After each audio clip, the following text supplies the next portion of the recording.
You're not anxious because something's wrong with you. You're anxious because something inside you is trying to speak, and you've been ignoring it for too long. You silence the voice with noise, with caffeine, with work, with endless scrolling. You think if you just keep moving, the feeling will disappear. But it never does. Anxiety doesn't come from nowhere. It comes from disconnection. Disconnection from yourself, from your needs, your values, your truth. And the more disconnected you are, the louder the anxiety becomes. It starts as a whisper, something's not right. Then it grows. Your chest tightens. Your heart races. Your thoughts spiral. You don't know why. You just want it to stop. So you do what you've always done. You keep busy. You stay productive. You focus on everyone else. You shrink your needs. You fake the smile. You hold it all in. But here's the truth. The version of you that people praise isn't the real you. It's the version that's been shaped by fear, by pressure, by survival. You became who you had to be, to feel safe, to be accepted, to be loved. But now you're paying the price. Because every time you say yes, when your body screams no, you abandon yourself. Every time you tolerate disrespect, just to avoid conflict, you betray your boundaries. Every time you pretend you're okay, when you're falling apart inside, you disconnect just a little more. And your anxiety remembers. It remembers every time you silenced your truth, just to keep the peace. It remembers every time you ignored your gut, because you didn't want to disappoint someone. It remembers every time you stayed, when you wanted to leave. Your body is not against you. It's protecting you. It's holding the truth you've been too scared to face. Let me tell you about Maya. She's 30. People say she's got it together. Stable job. Nice apartment. Always smiling. Always saying, I'm fine. But Maya wakes up every morning with a tightness in her chest. She dreads checking her messages. She feels overwhelmed by the smallest tasks. She second-guesses every decision. And she hates it. She thinks she's broken. She Googles symptoms. She takes supplements.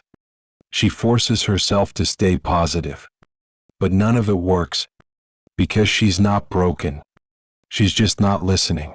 For years, Maya's ignored her inner voice. She stayed in a career that drained her because it was safe. She stayed in a relationship that made her small because she was afraid to be alone. She said yes to every request because she didn't want to be seen as difficult. And now her body is done pretending. That's what anxiety really is. It's truth that's been buried too long. It's your soul saying, please don't abandon me again. But facing the truth is hard, because it means feeling things you've numbed. It means admitting that some of your choices were based on fear. It means accepting that who you've been is not who you really are. That's terrifying. But it's also the beginning of healing, because once you listen, you don't need to fight yourself anymore. You don't need to carry the tension, the guilt, the constant pressure to be okay. You start to hear the soft voice beneath the noise, the one that says, I'm tired. I need rest. I need to be honest. I need to be alone right now. I don't want to keep pretending. And when you honor that voice, something shifts. Not overnight, but gradually. You feel lighter. You feel clearer. You feel more like you. But it starts with permission. Permission to stop, to slow down, to question the story you've been living, to admit that maybe you've been living someone else's life, not the life your soul wants, not the one that feels real. Your anxiety isn't a failure. It's feedback. It's a sign that something deeper is asking for your attention. And you don't have to fix it all today. You just have to listen and keep listening. because healing doesn't come from controlling your anxiety. It comes from understanding it, from sitting with it, from asking, what part of me have I abandoned? And that answer, that's where your freedom begins. You say you want peace. You say you want calm. You say you want to stop feeling anxious.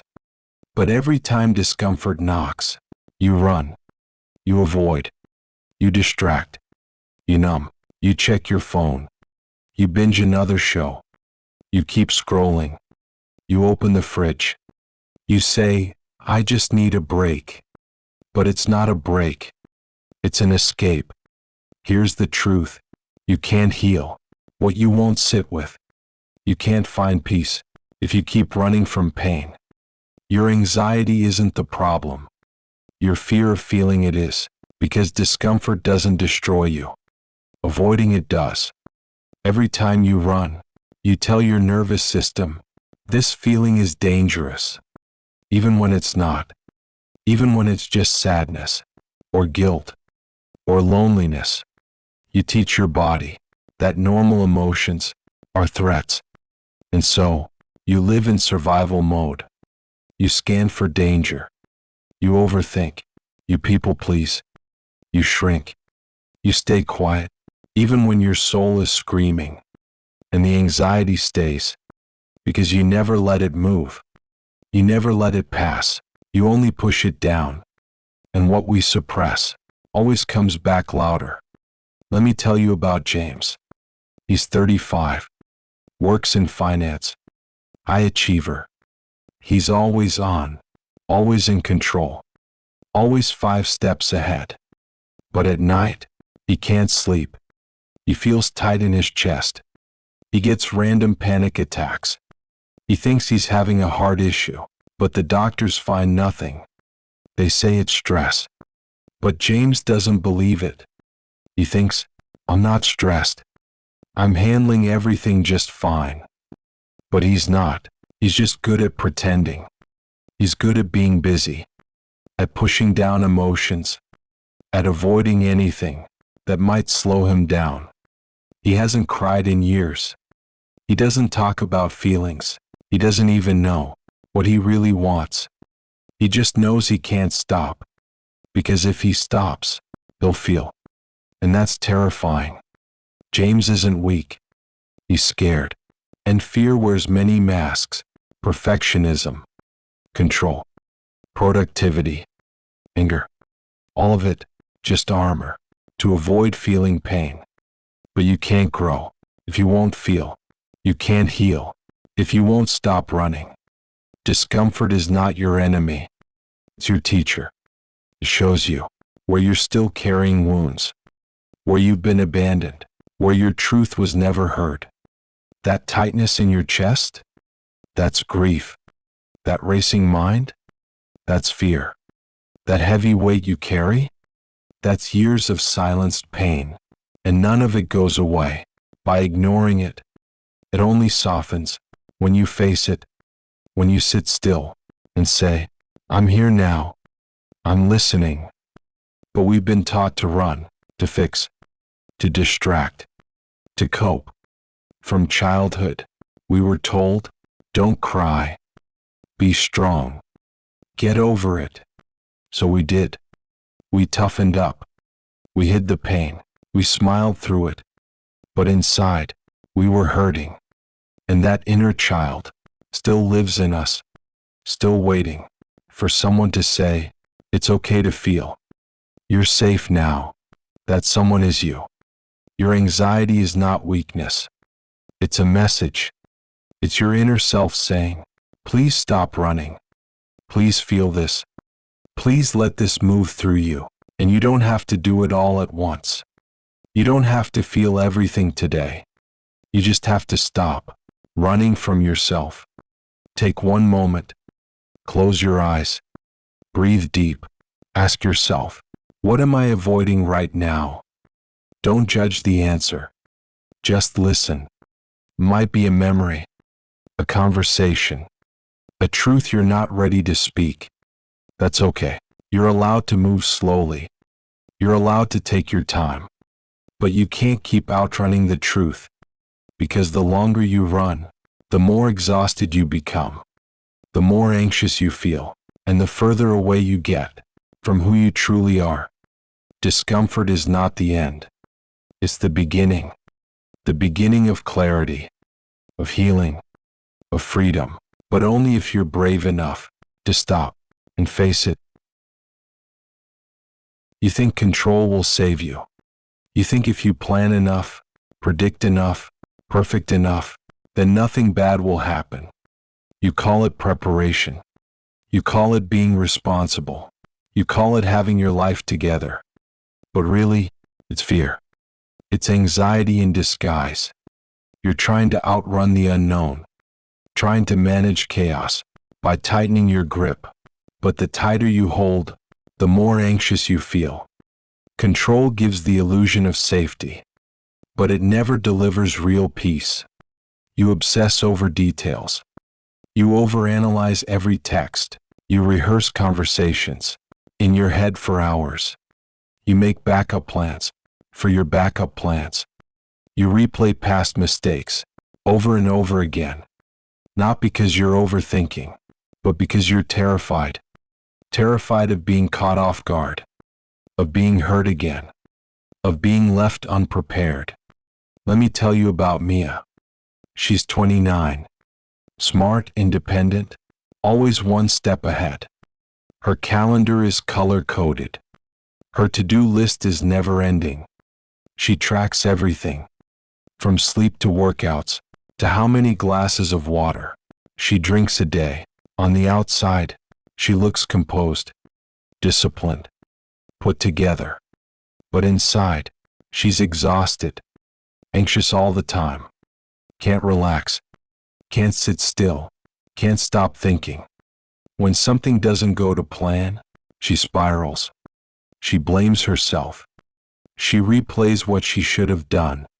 She doesn't trust life. She only trusts control. But here's the truth. Control is not love. Control is not peace. Control is fear wearing a mask. The more you chase certainty, the more anxious you become. Because life is never fully certain. It's not supposed to be. You're human. You will make mistakes. People will disappoint you. Plans will change. Things will fall apart. And still, you will survive. But anxiety doesn't believe that. It tells you, you must predict everything, or you'll fall apart.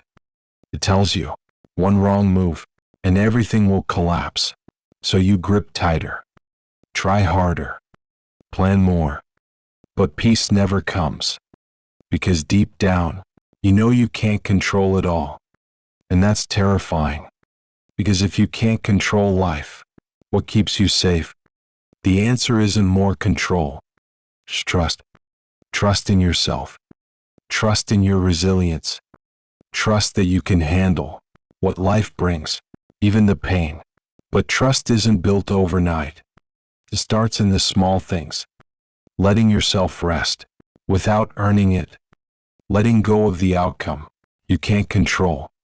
Letting yourself feel without fixing. Every time you soften your grip, you make space for peace. Real peace. Not the fake calm of micromanaging life, but the deep knowing that you'll be okay, no matter what. You don't need to control everything to feel safe. You need to feel safe, even when you're not in control. That's true security. Start with one moment, one breath, one pause, before you jump to fix. Ask yourself, what am I afraid will happen if I let go? Is it failure? Abandonment? Loss? Shame? Whatever it is, let it rise. Name it. Feel it. Don't run. Don't hide. Because the more you face it, the less power it has. You don't have to be perfect. You don't have to know everything. You don't have to hold it all. You just have to be honest about your fear, about your need for control, about the pain underneath it. That's when healing begins. When you stop trying to manage your way to peace, and start surrendering to the truth that life is messy, uncertain, but also full of beauty. And you're stronger than your fear wants you to believe. You've already survived so much you thought you couldn't. You've already adapted in ways you never expected. So breathe, soften, release. You don't need to hold so tight. Peace was never in control. It was always in trust. Every time you feel discomfort, you try to fix it. You don't ask what it means. You just want it gone. Anxiety? You scroll your phone. Loneliness? You text someone you don't even like. Sadness? You dive into work. You weren't taught to feel. You were taught to escape, to problem solve, to distract, to numb. But you can't heal what you won't feel. Anxiety isn't just noise. It's a message. It's your body speaking, the words your mind ignores. But when you rush to fix, you silence that voice. You treat emotions like problems, like broken things that need solutions. But you are not broken. And emotions are not problems. They are signals. They are calls to attention. The anxiety you keep avoiding is pointing to something. A need, a wound, the truth. Let me tell you about David. He's 33, high achiever, always moving, never stops. The moment he feels anxious, he works more. He doesn't eat. He doesn't rest. He just pushes. Maybe if I just finish this, he tells himself, maybe then I'll feel okay. But the peace never comes. Only more tasks, more doing, more burnout. Because deep down, David isn't anxious about work. He's anxious about being enough. He thinks if he stops, people will forget him. He thinks if he slows down, he'll have to face that empty feeling inside. So he fixes, he builds, he performs. But he never feels. Until one day, his body gives out. Panic attacks, sleepless nights, chest pain. The body keeps the score. When you don't feel it, it finds another way to be heard. Anxiety doesn't disappear. When you ignore it, it gets louder. It shows up in your stomach, your chest, your breath, your sleep, and still, you try to fix. You drink tea. You meditate. You take a walk, but only to make it stop. That's not healing. That's control. That's fear wearing a calm face. What if, instead of fixing, you paused? What if, instead of rushing to feel better, you just allowed yourself to feel? No solutions, no judgment, just presence. What would happen if you let the discomfort stay for a minute, for 5? What if anxiety isn't asking to be fixed, but to be seen? When you stop fixing, you start understanding.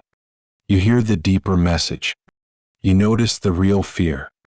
You meet the inner child, still afraid of being unloved. Most people don't want healing. They want relief. They want shortcuts. They want silence. But silence is not peace. Suppression is not strength. Healing is messy. It's slow. It's emotional. And it's worth it, because when you start feeling, you stop reacting. You stop spiraling. You stop fearing the emotion itself. You realize it's just energy, just waves. They rise, they fall, but only if you allow them. You don't have to fix everything. You don't have to solve your feelings. You just have to feel them, fully, honestly, without shame. You've spent years running from discomfort. What if you tried sitting with it instead? The thing you're avoiding, that's where the healing lives. So next time you feel anxious, don't scroll, don't run, don't fix. Pause, close your eyes, feel your breath. Ask yourself, What am I feeling underneath this? What does this emotion want me to know? You might be surprised by the answer. You might find it's not about the situation. It's about the story you tell yourself. The story that says you're not safe, not loved, not enough. And when you feel that fully, you finally release it. You don't need more strategies. You need more honesty. Let yourself feel, and healing will follow. You've tried to control your anxiety by fixing everything around you, but control only deepens the struggle. Real healing starts when you accept what is. Acceptance isn't giving up, it's looking at your fear without turning away. It means saying, yes, I'm anxious, without judgment, without trying to erase it. This is hard for many, because we've been taught to avoid pain, to chase comfort, but avoiding pain only prolongs the suffering. When you accept your anxiety, you stop fighting yourself. You stop telling yourself, you shouldn't feel this way. You stop adding shame to the fear. Acceptance opens a door to compassion for yourself. You realize anxiety is not your enemy. It's a part of you, as much as joy is. Let me tell you about Sarah. She used to panic at the slightest stress. She feared her anxiety would never end. She spent years trying everything to make it stop. Therapy, meditation, exercise, even medication. Nothing worked long term, until one day, her therapist told her to just sit with it, to stop trying to fix, to simply feel. At first, Sarah resisted. She wanted relief, not more pain, but she tried. She allowed herself to feel the tightness, the racing heart, the fear. She didn't push it away. She named it anxiety. She said to herself, it's okay to feel this. Slowly, the fear lost power because Sarah stopped fighting. She became curious about her anxiety. She asked, what is this trying to tell me? She saw patterns, triggers that made it worse. She learned to pause before reacting. She learned to breathe through the waves. Anxiety didn't disappear, but it became manageable. Sarah gained control by surrendering control. This paradox is the secret to healing. When you accept, you're no longer a victim. You become a witness. You see the anxiety as a message from your soul. You stop resisting and start listening. You discover that your anxiety is connected to unmet needs, to old wounds, to fears rooted deep in your unconscious. But facing these fears becomes possible because you're no longer alone. You have compassion for your inner self. You have the courage to be vulnerable. You begin to heal at the root, not just the symptoms. This is discipline, true self-management, not control over everything, but mastery of your inner world. Choosing acceptance over avoidance, choosing presence over distraction, choosing growth over comfort. It's not easy, and it takes time, but it's the only way to stop feeling trapped, to finally break free from the cycle. So next time anxiety comes, don't run or fix. Accept it with kindness. Listen to what it says. You'll find clarity. You'll find peace. You'll find yourself.